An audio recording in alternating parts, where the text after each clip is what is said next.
Hello, everyone. Welcome to our December webinar. Last month, we used Grist's built-in AI assistant to build a document from scratch. We told the assistant our use case. It created tables complete with columns, adding column types, formulas, and even sample data. If you weren't able to attend, you can find a recording of that webinar along with all of our previous webinars on our YouTube channel under the Build with Grist webinar playlist. A recording of this webinar will be there as well sometime early next week. So in today's webinar, we are going to take a look back at everything Grist delivered in 2025. Usually in our webinars, I would try to share links to different topics as we cover them, but we will be covering a lot of different features today, and I don't want to bombard you with a million links to keep track of. So all of these topics exist in our Help Center. So I'll share a link to that now. There is the link to the Help Center. If you need it, save it.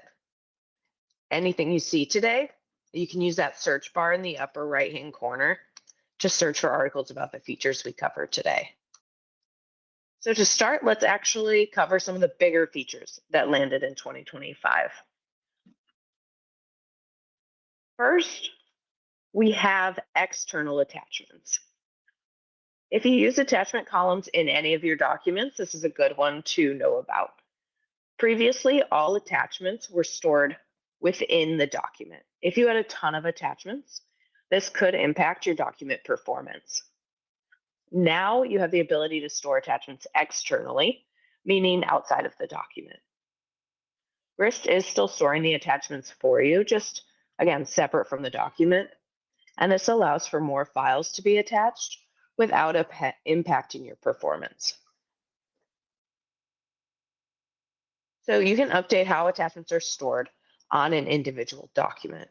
You would navigate to the document settings page, which can be found in the left-hand navigation panel. Under this tools menu, you see settings, and that takes you to document settings. Now at the very, very bottom of the page, you see attachment storage. You can choose between internal, meaning attachments that are stored within the document, and external, meaning attachments are stored separately from the document. If you don't have a lot of attachments, you can leave it as internal. This is useful specifically if you have a lot of attachments within the document. So now, how do you know if you have a lot of attachments? A lot is subjective. You can check the size of your attachments under the raw data page. So again, this is also found in the left-hand navigation panel under the tools menu. You click raw data, and then at the bottom of the raw data page, you'll see document usage. And this does include the size of your attachments. So if you're storing attachments internally, the size limit is 1 gigabyte for all plans. If you're approaching this limit, I would recommend updating the document to store attachments externally, as our paid plans all have higher external limits for attachments. If you search attachments in the Help Center, the first result is the limits article that lists the external attachment limits for all plans. So moving on, we released the installation settings page in the admin panel back in 2024. That's what you're looking at here. This allows the administrator to configure their Grist installation settings, including telemetry, security settings, and versioning. This is for self-hosted instances of Grist or Grist Enterprise. Now this year, we released admin controls, which is on the left-hand side here. We have some separate pages. These provide a comprehensive view of users and resources in a Grist installation. Now note that admin controls is only available on our enterprise plans. So you can view the users page to see all users in your installation. To see more details, just click that green button in the upper right-hand corner. It gives you more information about the user, But then also in this widget, you can click across the top to see more. You can see what documents this user has access to, which workspaces, and which organizations. So an installation can have multiple team sites, and so you can see which orgs they're a part of. Now, again, admin controls is only available on our enterprise plans. But this page or this area is also only available to the Grist installation administrator of those plans. But a cool update nonetheless for 2025. Now, if you attended our webinar in November, you already got a good look at our next big feature of 2025, and that would be our new and improved assistant. So the assistant lives, again, left-hand tools menu. You click it to open it. We actually hosted 2 webinars that focused on the new assistant, one back in May when it first came out, and then another one just 2 weeks ago because it's improved so much since its initial release. If you remember, it replaced our formula AI assistant, which could only help with formulas. Now it can actually build an entire document for you. You talk to it like a person and you tell it what you want and it'll build it out. So for example, I'll tell it I want to build a gardening journal.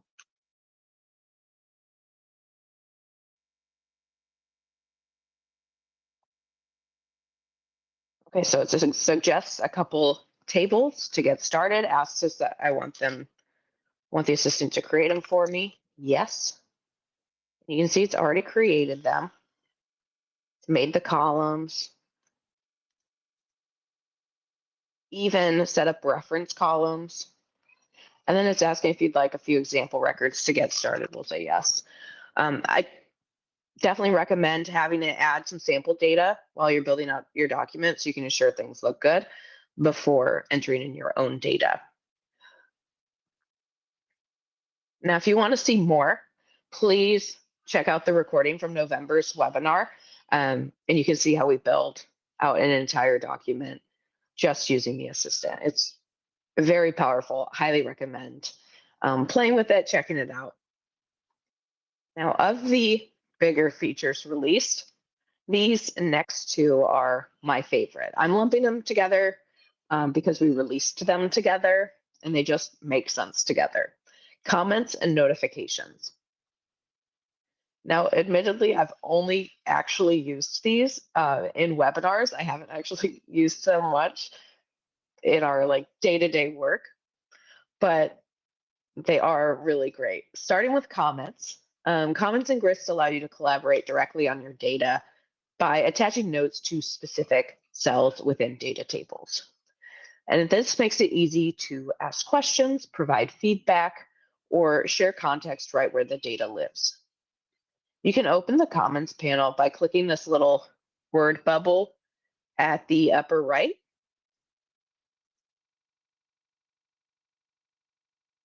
And then you can click this 3-dot icon at the upper right to manage which threads are shown to you.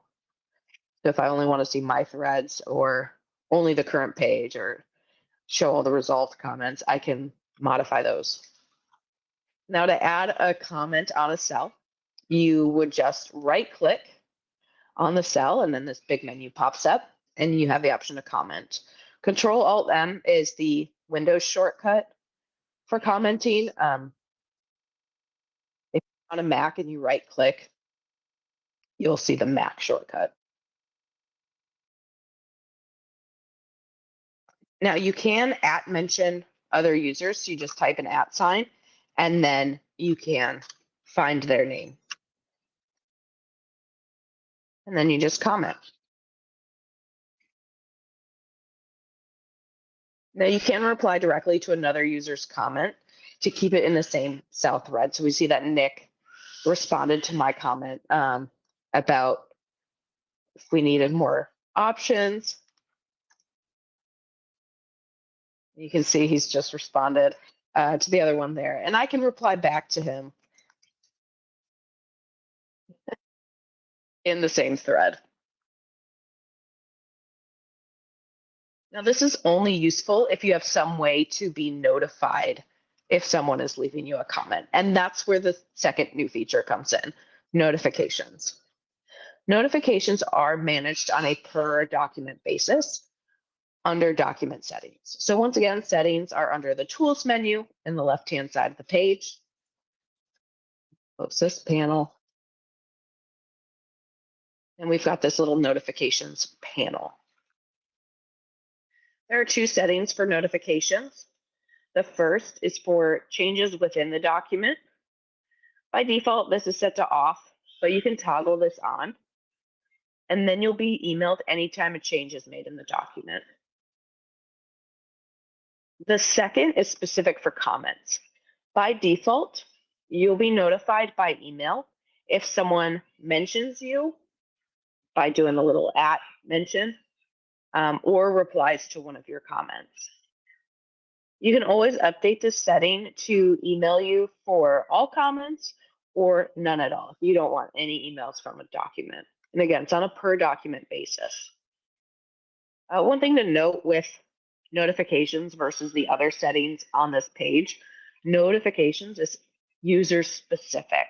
So if I come in and change these notification settings, I'm only changing it for myself. Nick can come in and set his own notification preferences, whereas the rest of the settings and document settings affect everyone. So in our October newsletter, we announced our newest experimental feature, suggestions. Now, by enabling suggestions, it allows you to manage collaborative changes with a workflow similar to version control.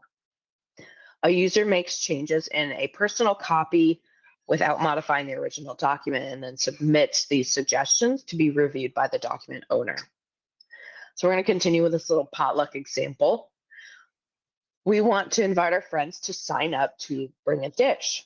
We can enable suggestions, which gives us control over what changes are being made to this document. For example, we don't want Dimitri coming in and adding a new item in the list for paper plates and signing himself up for that. We want him to bring one of these actual dishes. So we can enable suggestions on a document. Again, we're doing this from the document settings page, left-hand tools menu. And it's right in this top box. So here we see the suggestions with the little experiment tag. You just need to check the box that says enable suggestions. So I checked it, it kind of refreshed the page. And that's it, that's all you have to do really. Any viewers on the document would now be able to submit suggestions. Now for this example, we're gonna make the document publicly accessible so our friends can make suggestions without needing Grist accounts. So you can make a document publicly accessible by clicking the share icon and manage users. And then you just change public access to on. And I'll confirm that. So now suggestions can be made.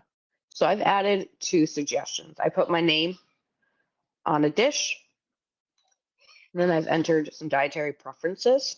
Now to actually suggest the changes and submit them to the document owner, you click this green button at the top that says suggest changes. It's going to show the list of changes that you've added. And once again, you have to click suggest change in the green button now at the bottom of the list. And then it'll tell you suggestion made a few seconds ago. You do have the option to retract, but now it's submitted. Again, in the left-hand tools menu is where you can review the suggestions. So I click into suggestions, and now I can see that there have been some submissions. I can go through and accept. Bruce is signing up for an item. Perfect. Natalie's signing up for an item, submitting an allergy. We have another test submission. Here we go, another submission.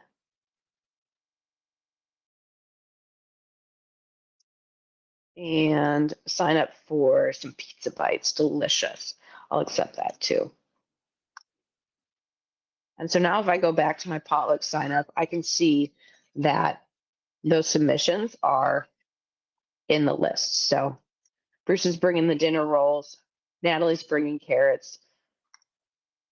Nick is bringing elf. Great stuff. So again, this is experimental. It will continue to improve. So feel free to test it out, play with it, and share your feedback so we can continue to improve it. This is just the very first version. Improvements are coming. Now, the next feature wasn't actually implemented by the Grist team at all, but by a freelancer working for DINUM, a French government agency responsible for digital strategy. I'm pretty sure Manu's name appears in more newsletters than anyone at this point. He's been making tons of accessibility improvements in Grist all year. We now have an accessibility modal at the bottom of the left-hand navigation panel. You can click it.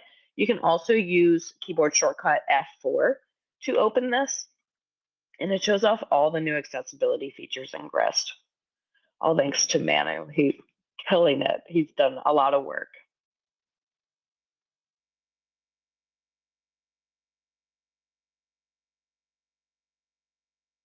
Now, those are just the bigger features that landed this year.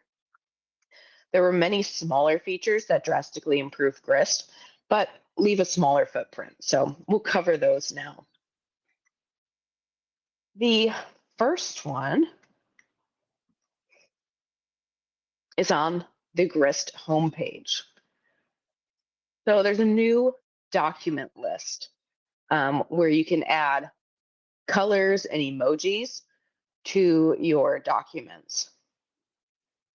So you just click the three-dot icon, and you can rename and set icon.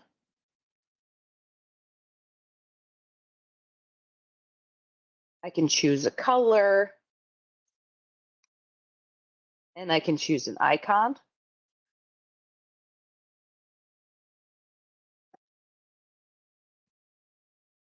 We'll change the color. It's a little clashy. There we go. And save. And now I have an icon and a nice color, and it just makes it stand out a bit more when I'm looking at my documents. So great feature. I love it. The next one was one that I kind of begged for. It makes my job a whole lot easier, and that is duplicating widgets.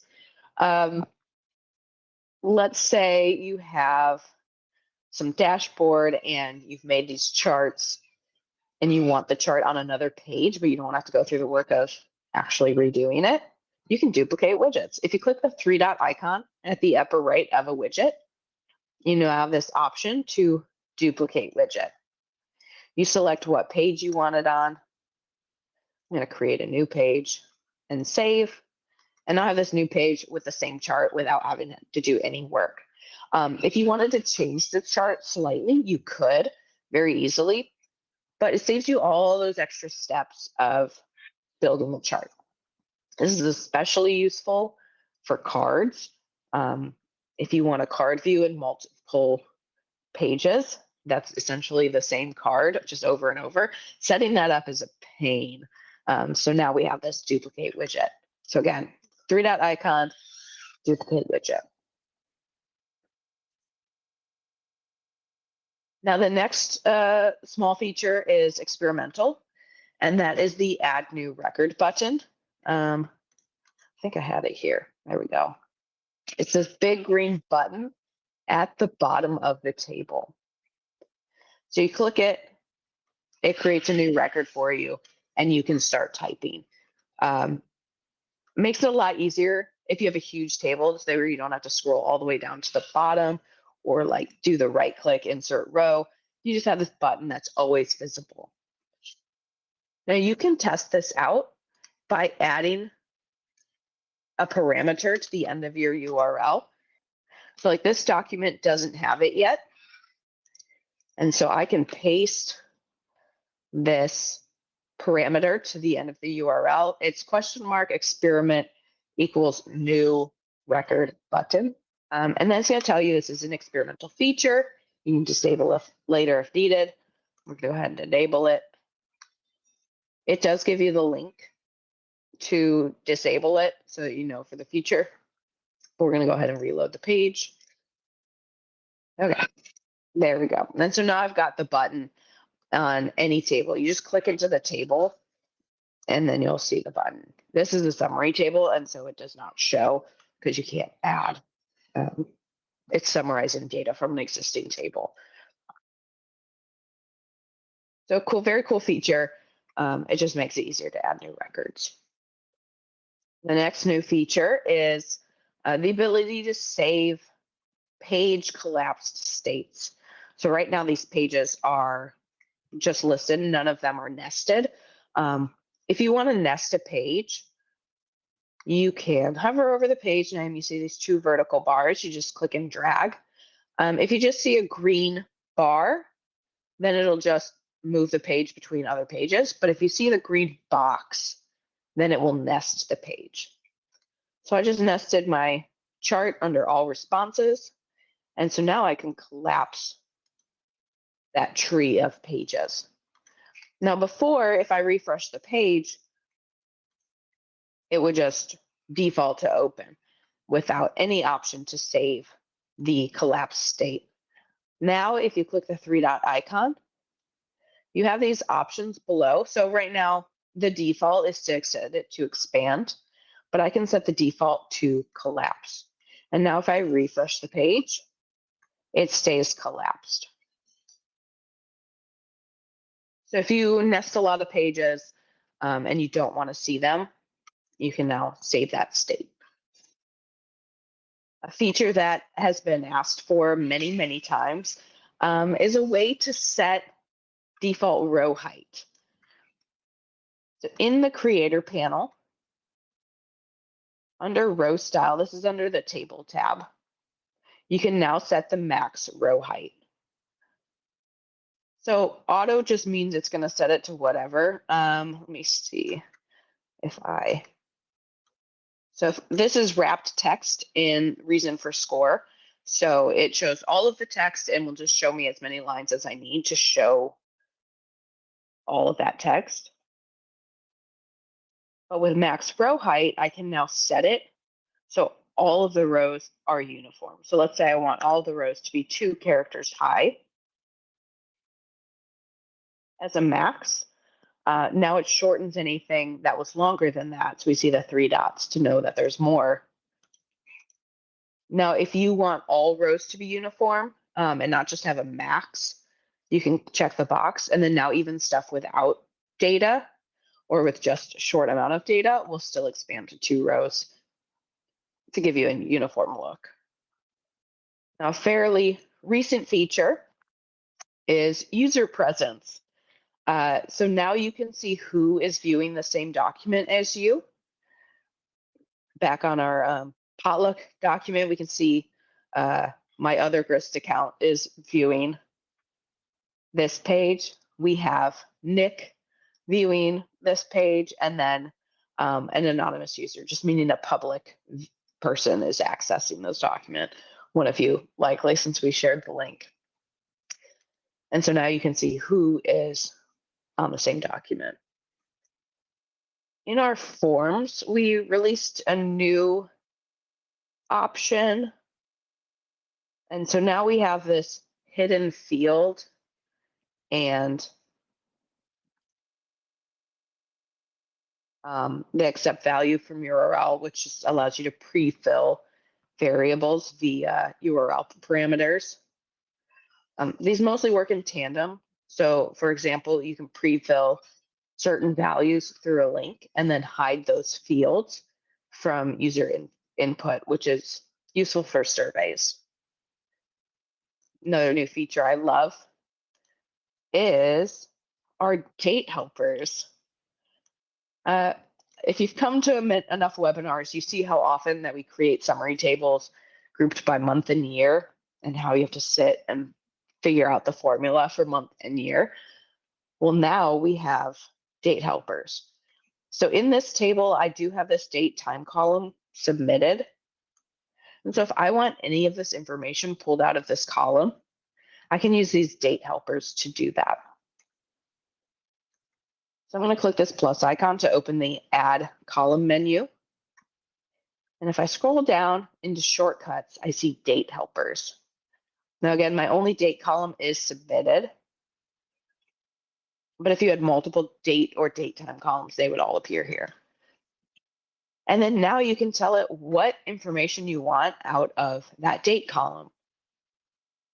So if I wanted to know what day of the week someone submitted their response, I could do that. I could just click day of the week, and it adds a formula column, pulling out that information.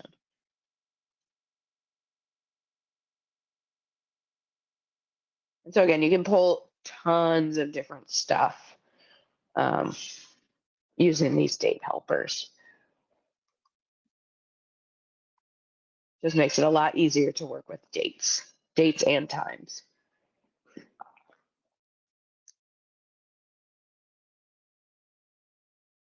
A very recent new feature was copy paste into attachment cells. So if you have an attachment column and maybe you take a screenshot, and I copy that screenshot, I can now paste it directly into the attachment column. Super quick, super useful for the copy paste. So then you don't have to download something to your computer, then upload it to the attachment column. You can just copy paste. There have been so many community contributions this year. So in June, we actually launched our community widget tracker. So it's a bit easier to check out everything that's been shared. So in this document, you can see this gallery, see what has been shared. It also has useful links so that you can use these widgets. We did feature a few of these in our community widget showcase webinar back in July. We showed off the batch email composer custom widget, the draw.io viewer and editor. Then there was one with the HTML table and access rule report generator. We did a quick overview of the Kanban widget. There have been a couple that have come out, but the one listed here in row 14, we did just a quick overview. So definitely check out that webinar if you're interested in seeing some of these custom widgets that have been designed, and check out this community widget gallery. There's just so much, and it's so useful. Even if it seems overwhelming, I don't know how to use custom widgets. I could not create one on my own. But the context URLs generally have enough information that even if you're not super technical like me, you can still build out a lot of these. Now, as far as just like general Grist things that have happened over this past year, our co-CEO, Anais, launched a video series where she helps those in need get a spreadsheet glow up. This is her Spreadsheet Makeover series. Her makeovers are a fun look at common spreadsheet pitfalls and how to address them. And her wardrobe is also now 90% grid patterns, thanks to this series. So definitely check it out. This year, we also launched our Grist Partner Program. If you are a Grist expert and solution provider, get in touch so we can help each other.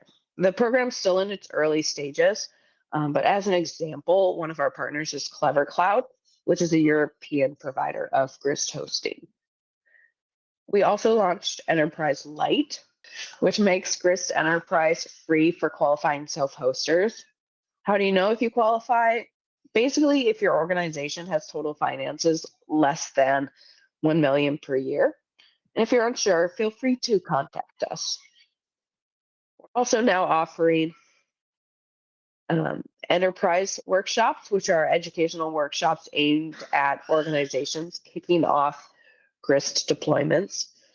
Workshops consist of several days of hands-on training, followed by a deep dive into improving your own workflows. Most often, they're led by me, but a good way to get more training for your organization. We also hosted GristCon virtually in September. Anais did a live spreadsheet makeover. We hosted some hands-on workshops, and there were some great presentations given on how Grist is being used in real life. So you can find all the recordings for those on our YouTube channel.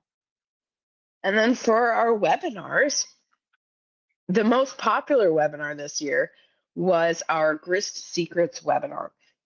And that one basically went through and covered all of the little hidden features that often get missed. That was a very popular one, both on YouTube, but also live when we actually gave the webinar. Our second most popular webinar was how Grist uses Grist. We looked at example documents from Grist employees, both for work, but also for personal use, and talked about how they're used, what works, what doesn't. And then our third most popular was actually the 2 AI webinars. So the first one was in May, where the AI assistant could do stuff, but like not too much. And then last month, where we built an entire document just using the assistant. And then for a couple like sneak peeks as to what's to come, we are working on an Airtable migration tool. So right now, when you import, you have the option to import from file, import from a Google Drive or a URL. We're working on a way to import from Airtable. We're also working on row level notifications. So we mentioned that you can get notifications when changes are made to a document. Stop, like that's it. Any change made, you get a notification. But with row level notifications, you'll be able to say, if there is a change to a task assigned to me, let me know. Or if this inventory counter gets below a certain amount, let me know. Or if a team member gets added to a project, send that team member an email. So way more customizable, way more flexible. So that's to come. And then for self-hosters, we are working on sign in with getgrist.com. So essentially, you'd be able to sign into your self-hosted instance, but using the sign-ins at getgrist.com. So some cool things coming down the pipeline. Thank you, guys. I hope you have a good rest of your year.